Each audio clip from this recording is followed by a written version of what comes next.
Bienvenue à tous dans cette deuxième vidéo qui va concerner les frustrations. Bon cours à vous. Alors on peut observer les frustrations de manière positive ou négative. Si je vous donne deux exemples, le premier avec les événements actuels où l'on doit rester chez nous, nous pourrions être amenés à critiquer de manière virulente la gestion sanitaire du gouvernement, puisque nous ne pouvons pas sortir à notre guise, nous ne pouvons pas faire ce que l'on veut. Cette vision va aussi déclencher des cas finalement de comportement négatif. Si on va plus loin, on pourrait même pouvoir expliquer des maux de notre société où on a l'impression peut-être d'être tout le temps observé, matraqué, contraint. A l'inverse, le confinement peut être aussi perçu comme une frustration positive s'il s'agit de protéger la population. Dans ce cas, les comportements à cette frustration seront beaucoup plus positifs. Un autre exemple de frustration dite positive, actuellement, vous avez pu voir, dans ces dernières années, on demande aux parents de frustrer leurs enfants.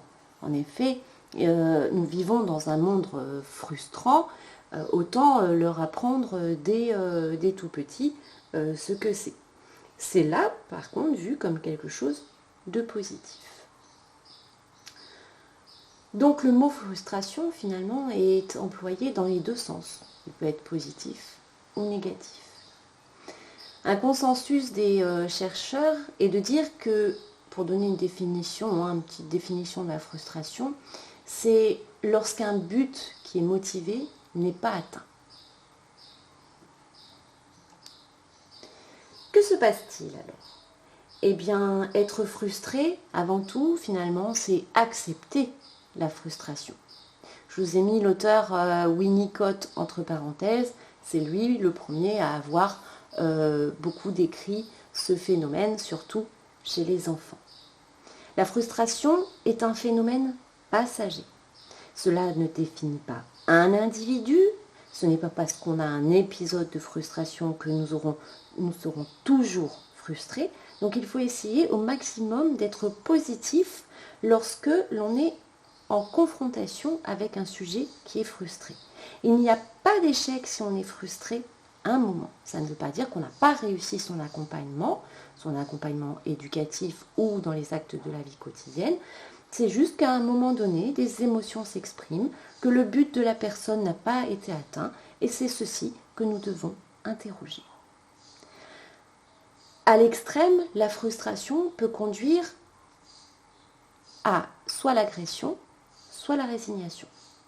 Lorsqu'on parle d'agression dans la frustration, c'est lorsqu'il y a une colère, une déception, une démotivation et un sentiment d'abandon. L'intensité de cette agression va dépendre de la frustration. Normalement, l'agression va vers la personne source, mais si elle n'est pas là, alors l'individu va choisir des cibles. Quelques causes de la frustration, c'est par exemple lorsqu'on n'arrive pas à maîtriser ses émotions, d'où l'importance, comme dans la vidéo précédente, de bien savoir nommer ses émotions, de bien savoir les décrire et de comprendre d'où est-ce qu'elles viennent. La frustration aussi peut arriver lorsque la personne ne voit que les côtés négatifs d'une situation. Quand on veut tout contrôler. Tout à l'heure en introduction, je vous disais que nous vivons dans un monde de frustration. Si on veut contrôler tout ce monde, eh bien, nous serons beaucoup plus frustrés. Les personnes qui ont aussi du mal à supporter les épreuves de la vie auront plutôt tendance à avoir des frustrations. Lorsqu'on ne voit pas les opportunités dans les situations difficiles aussi peut amener à être frustré. Il existe 3 réactions à la frustration, l'intrapunitive, l'impunitive et l'extrapunitive. L'intrapunitive Si je peux donner un comparatif, on parle dans ces cas-là plutôt d'auto-punition. L'impunitif serait un individu qui rentrerait dans une sorte d'isolement. Alors que l'extra-punitive, eh bien là, c'est plutôt lorsqu'on va observer des comportements agressifs à une situation. L'environnement va jouer un grand rôle dans la réaction à la frustration de la personne. Donc il est très important d'observer ce qui se passe chez l'individu, mais également dans son milieu. Je vous ai regroupé dans cette diapositive ce que vous pouvez effectuer pour soulager la frustration de quelqu'un. Déjà, les individus qui réagissent par la frustration doivent apprendre à ressentir leurs émotions, à ressentir qu'ils vont exploser. Quand est-ce que l'émotion va arriver? Comment est-ce que je peux faire pour m'en sortir? C'est-à-dire, par exemple, retrouver leur calme, soit par une respiration lente et profonde. Ils doivent aussi mettre des mots sur leurs mots.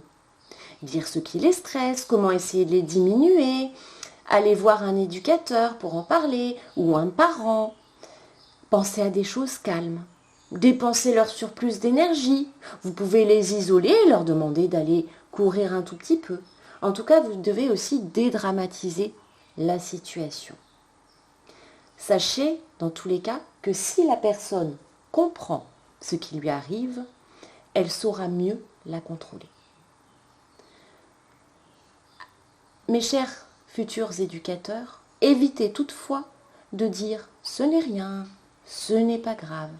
Évitez dans tous les cas la négation, que ce soit pour la frustration ou dans tout le reste de la vie, il vaut mieux utiliser des phrases plutôt positives. Diminuez le stress éventuel du lieu de vie.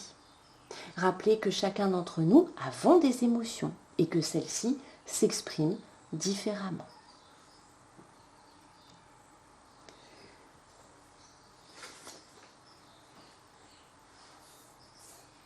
Voici les consignes qui vous sont données après cette petite vidéo. Ce travail est estimé à 2 heures. Répondre à la question, à partir d'une situation de frustration vécue en stage, dites comment vous avez géré la situation sur le coup. Avec le recul et secours, feriez-vous différemment et comment? Si vous n'avez pas de situation en mémoire, vous pouvez travailler en binôme avec quelqu'un qui aurait une situation.